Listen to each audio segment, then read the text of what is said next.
ఆర్యవైశ్య సంఘం ఆధ్వర్యంలో ఢిల్లీ సీఎంగా ప్రమాణ స్వీకారం చేసిన రేఖా గుప్తా చిత్రపటానికి పాలాభిషేకం నిర్వహించారు.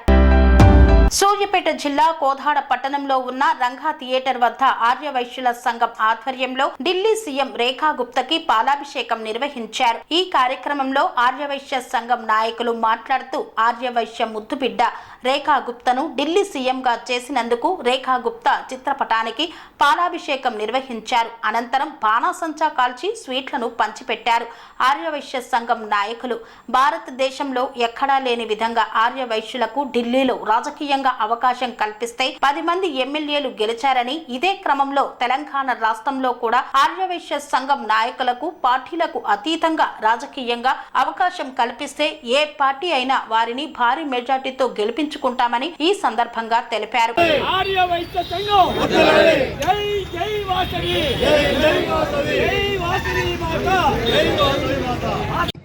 రేఖా గుప్తా గారికి ముఖ్యమంత్రి ఇచ్చిన సందర్భంగా జిల్లా ఆర్యవైశ్య సంఘం తరఫున అధ్యక్షుడిగా ఈ కార్యక్రమంలో పాల్గొనటం నేనెంతో ఆశిస్తూ ఉన్నాను.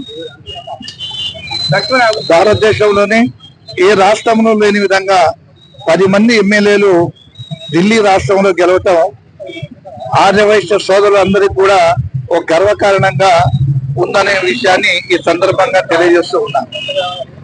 గతంలో కూడా కేజ్రీవాల్ గారు కూడా దేశం మొత్తానికి కూడా వారి నిర్ణయాలతోటి ఆర్యవైశ్య సోదరులకు ఎంతో బలాన్ని చేకూర్చారు.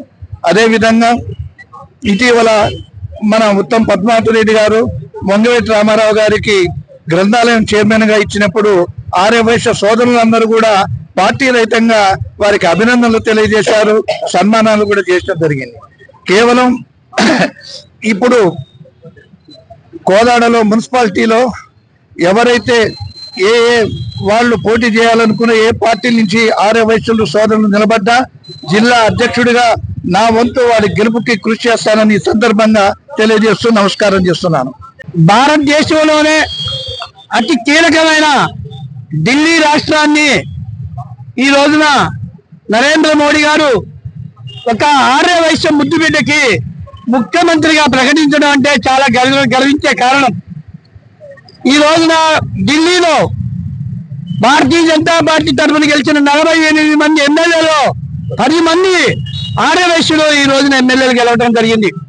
భవిష్యత్తులో దీన్ని శుభసూచకంగా ఎక్కడైనా కూడా ఏ రాష్ట్రంలోనే కూడా స్థానిక సంస్థలలో మున్సిపాలిటీలు కానీ ఇంకెక్కడ ఏ సంస్థలలో కానీ ఆర్యవైశ్యులు ఏ పార్టీ నుంచి నిలబడ్డా మనం గెలిపించుకుంటే ఈ రోజు అన్ని పార్టీలు కూడా భవిష్యత్తులో ఆర్యవైశ్యులు ప్రాముఖ్యత ఇచ్చి భవిష్యత్తులో ఆర్యవైశ్యులు ఇది